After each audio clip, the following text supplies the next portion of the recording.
তুমি কি জানো দাভিঞ্চি রিজলভ 10x স্পিডে এডিট করতে পারবে এই একটা ট্রিকে। তো এখানে আমরা ক্লিপে দেখতে পাচ্ছি, তো আমরা ক্লিপগুলো কেমনভাবে কাটি, control B control B control B control B control B. তো আমরা এরমভাবে কাটবো না ক্লিপগুলোকে। প্রথমে আমরা চলে যাবো দাভিঞ্চি রিজলভ লেখা আছে ওপরে একদম, ওখানে ক্লিক করার পর কিবোর্ড কাস্টমাইজেশন ক্লিক করবো, সার্চে লিখবো স্টার্ট টু প্লে হেড। তো লেখার পর দেখবো এখানে রিপিল দেখাচ্ছে, এখানে ক্লিক করবো।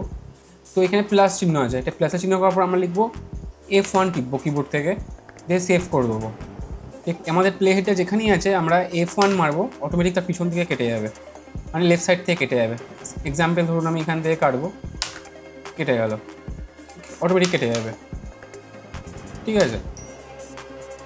মানে আমাদের এই সাইডটা কাটছে, এদিকের সাইডটা।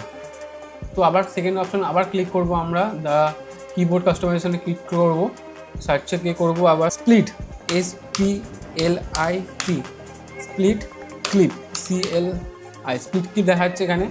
তো এখানে প্লাসের চিহ্ন করে আমরা টিপবো F2, সেভ ক্লোজ। তো F2 আমাদের কী হবে, কি যখনই আমরা F2 কাটবো টিপবো, অটোমেটিক কাটতে শুরু করবো, মানে কন্ট্রোল বি আর টিপতে হবে না।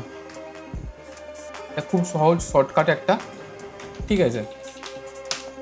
এবার আমরা রাইট সাইড থেকে কাটবো, লেফট সাইড থেকে তখন কেটে দেখালাম, এবার রাইট সাইড থেকে কাটবো। রাইট সাইড মানে আমরা শুধু এইটুকুন পোর্শন কাটবো, মানে প্লে হেডের আমরা এই দিকেরটা কাটবো, ওকে। তারপর আমরা এখানে লিখবো AND অ্যান্ড টু প্লে, তারপরে এখানে রিপ্লে ক্লিক করবো, প্লাস চিহ্ন করবো, আমরা F3 দিয়ে দেবো, ওকে, সেভ ক্লোজ। তো আমাদের যে এই পোর্শনটা আছে অটোমেটিক্যালি যদি আমরা এখন F3 মারি, এদিক থেকে কেটে যাবে, এখান এদিক থেকে কেটে যাবে, যেটুকুনি কাটি। এই একটা ট্রিকে